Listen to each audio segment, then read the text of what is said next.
नमस्कार. मी जयश्री देशकुलकर्णी. रेणुका आर्ट्स आयोजित लघुकथा अभिवाचन स्पर्धेमध्ये मी माझ्या स्वलिखित कथेचे अभिवाचन करीत आहे. माझ्या कथेचं शीर्षक आहे माझी मैत्रीण. आम्ही नव्या जागेत राहावयास येऊन जेमतेम 8-10 दिवस झाले होते. आमची एकुलती एक मुलगी आणि जावई स्वित्झर्लंड येथे नोकरीनिमित्त गेलेली. जाताना तिने आम्हाला बंगला विकून सोसायटीत राहायला जाण्याचा हट्टच धरला होता जणू. सोसायटीत फ्लॅट घेतला तर तिथे आडीनडीला कुणीतरी शेजार असेल, तुम्ही एकटे पडणार नाही, हा तिचा विचार होता आणि मलाही तो पटला. आमची बिल्डिंगमध्ये लोकांची अजून म्हणावी तशी ओळख झालेली नव्हती. सगळे घर मार्गी लागल्यावर मी माझे नियमित सायंकाळी 6 वाजता सोसायटीच्या आवारात फिरायला जाणे सुरू केले होते. आणि मी 4-5 दिवसापासून फिरताना बघत होते तर एक स्कूल बस यायची. त्याच्यातून एक 6-7 वर्षाची गोंडस मुलगी उतरायची. तिची आई त्यावेळी तिथे येऊन थांबलेली असायची. त्या दोघी मायलेकी पण मला पाहत होत्या. एक दिवस त्या मुलीच्या आईने मला विचारले की आपण कुठल्या काय. मग तेव्हा मी तिला सांगितले की मी ह्याच बिल्डिंगमध्ये राहते. मग आम्हाला कळून आले की ती आणि आम्ही दोघी एकाच बिल्डिंगमध्ये राहतो. ती 7व्या फ्लोअरला तर मी 10व्या फ्लोअरला. तिचं नाव प्रांजली तर मुलीचं नाव प्रणाली असं आहे. 15 दिवसात आमच्या ओळखीचं रूपांतर मैत्रीमध्ये झालं.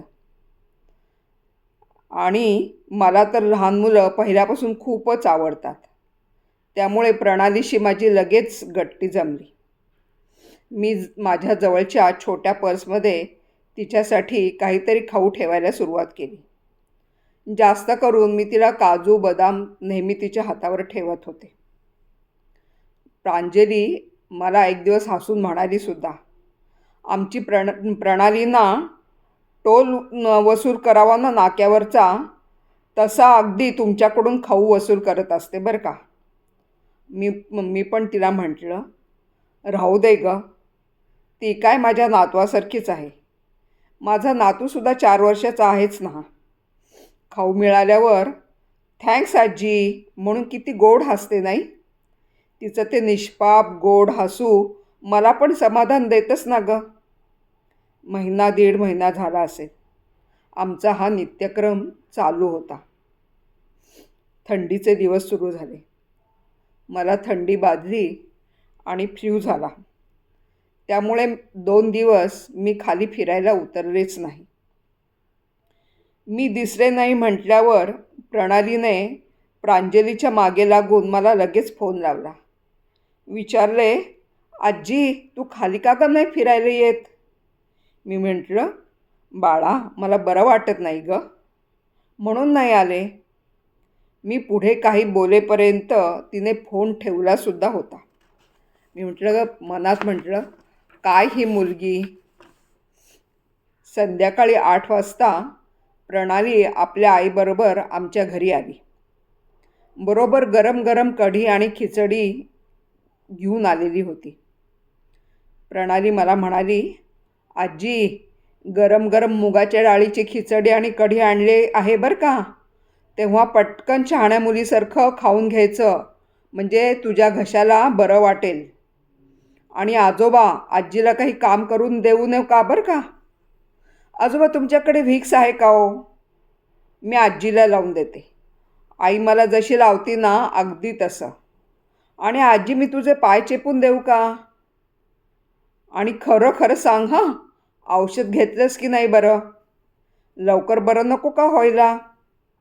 तिची एक्सप्रेस थांबवत मी तिला हसत हसत म्हटलं, अगं बाळा किती बोलशील. मी औषधं घेतली आहेत आणि व्हिक्ससुद्धा लावलं आहे. आणि तू ना माझ्याजवळ अजिबात येऊ नकोस बरं का. तुलाही इन्फेक्शन होऊ शकतं. तुला शाळेत जायचं असतं ना बाळा. आणि मग ताप आला तर शाळा बुडेल की तुझी. बरं बरं. मी ना इथं तुमच्या बाप्पापुढे बसून रामरक्षा म्हणते आजी. म्हणजे ना तो तुला लवकर बरं करेल. असं म्हणत खरोखरच ती आमच्या देव्हाऱ्यासमोर बसली आणि तिने रामरक्षा म्हणायला सुरुवात केली. तेही स्पष्ट, उच्चार कुठेही न चुकता सगळी रामरक्षा तिने म्हटली. मला तिचं खरंच खूप कौतुक वाटलं. आजकाल मुलं साधं शुभंकरोती सुद्धा म्हणत नाही, तिथे रामरक्षा तर दूरच. मग मी प्रणालीला म्हटलं, खूप चांगले संस्कार केले आहेस ग मुलीवर. एवढ्या लहान वयात किती समज आली आहे तिला आणि किती छान म्हटली तिने रामरक्षा. प्रणाली म्हणाली, हो ना काकू. आम्ही दोघं रोज संध्याकाळी देवापुढे दिवा लावून न चुकता सगळं म्हणतो. कारण मुलं शेवटी आपलंच अनुकरण करत असतात ना. तुम्हाला बरं नाही कळल्यावर तिने मला काही बसू दिलं नाही. मला कढी खिचडी सगळं करायला लावलं आणि चल माझ्या मैत्रिणीला म्हणजे आजीला आपण भेटायला जाऊया म्हणून माझ्या मागे लागली.